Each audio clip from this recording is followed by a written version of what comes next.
Hello viewers, in my previous lecture I had explained you about the events during the menstrual cycle, and in that only I had told you about the different ovarian events which takes place during the menstrual cycle and the uterine events also. Now today I would like to tell you, I'll actually recall all that oogenesis, that is the formation of the ovum, of the secondary oocyte and the ovum. Now here you see I have drawn the flow chart. You can see over here various different cells, and here these are the ovarian events. So you have to focus on these ovarian events which will give rise to the formation of egg cell. Now during the oogenesis, what is oogenesis? I'll just recall for you. Oogenesis is the process of the formation of egg or the ovum from the oogonia or the gamete mother cell, give rise to the formation of ovum or the egg, which is a female gamete. Now, when is it initiated? When is it initiated? When is oogenesis initiated in the females? Now, you can see over here that the oogenesis is initiated in the fetal life. There is formation of cells called as oogonia.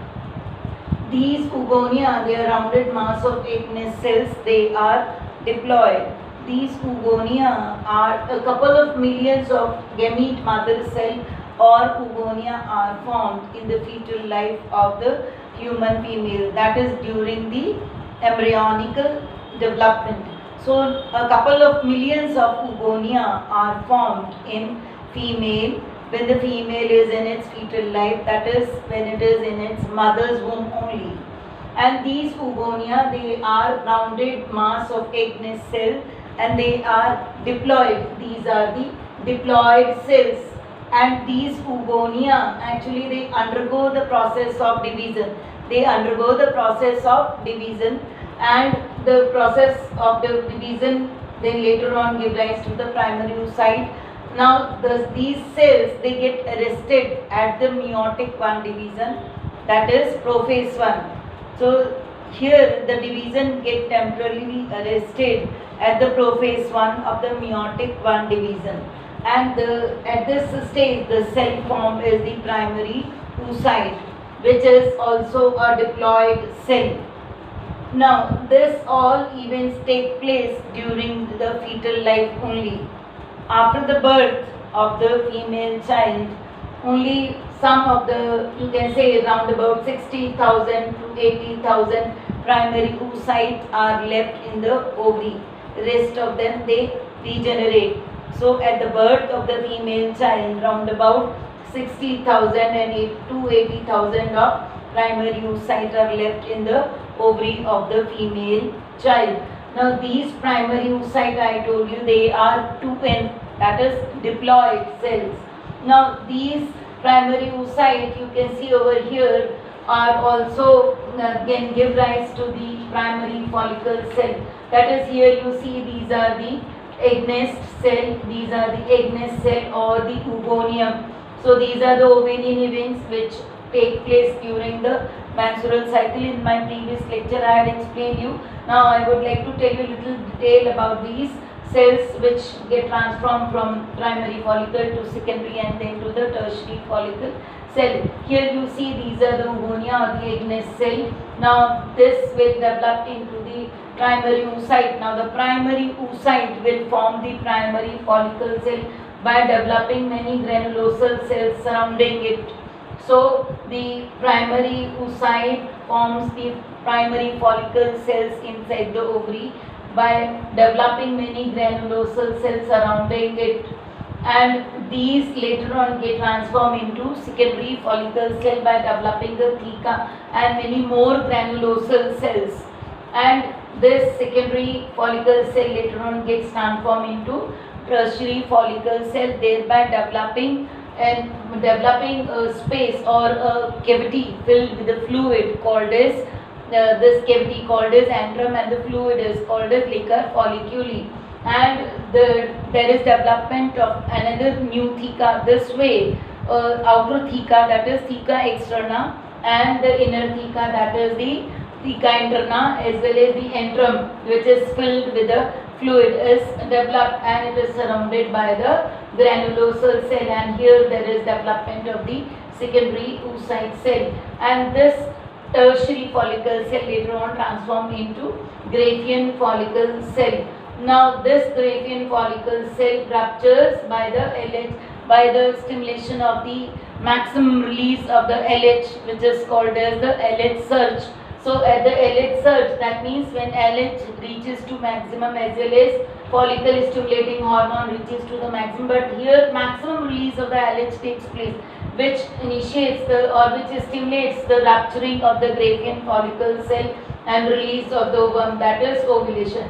But here you can say, in this we'll come back over here, that is the primary oocyte later on gets development into the secondary oocyte, but before that it undergoes the process of meiotic division. Now here M1 is completed before ovulation. Now this is the ovulation, that is releasing of the ovum from the mature Graafian follicle cell, and this here it undergoes the meiotic division and it is completed. Here the M1 is completed before ovulation. This is very important thing to remember, that M1 is completed before ovulation phase, that is now it will undergoing the growth phase. Earlier it was showing you the multiplicative phase of the oogenesis. Now it will be showing you the growth phase, which I have already explained you in my previous videos. Now this growth phase, that is the primary oocyte, which is now at present diploid cell only. This primary oocyte will undergo the process of the skin meiotic division, will be just initiated but not completed. So this will later on give rise to the secondary oocyte and first polar body is formed, and the first polar body is formed. Now you can see over here this primary oocyte that gets embedded, that is connected with the that means it is having with the primary follicle cell, and the secondary oocyte which is formed is haploid. It is having 23 number of chromosomes, and there is formation of the first polar body. This secondary oocyte later on develop into the ovum and a second polar body is formed. This all occurs at the maturation stages of these are the maturation stages of the oogenesis, that is it is showing the adult life, that is the puberty stage, that is onset of the menstrual cycle, beginning of the menstrual cycle at the puberty age. And this ovum, you can see over here the structure formed, that is the secondary oocyte or the ovum. It is N because now it is formed by the onset of the second meiotic division. Now here you see that the layers, that is the radiating layers outside the ovum, they are called as the corona radiata, and the thick layer, that is called as the zona pellucida, and it is filled with large amount of ooplas, and it is having a spindle shaped nucleus. As well as you can see over here that many spermatozoa striking the layer of the ovum. Now you can see that this layer, the outermost layer which is radiated all surrounding it, that is termed as corona radiata. Then the thick layer, it is called as zona pellucida, and here it is the vitelline, pre-vitelline space, and then the vitelline membrane which is called as the plasma membrane, and it contains large amount of ooplas. And here in the primary oocyte is undergoing the process of division, therefore it is having endoplasmic reticulum, mitochondria, cytoplasm as well as the vitelline membrane. So this way it is giving rise to the ovum or the secondary oocyte, and here you can see the many spermatozoa striking the layer of the ovum, that is the zona pellucida.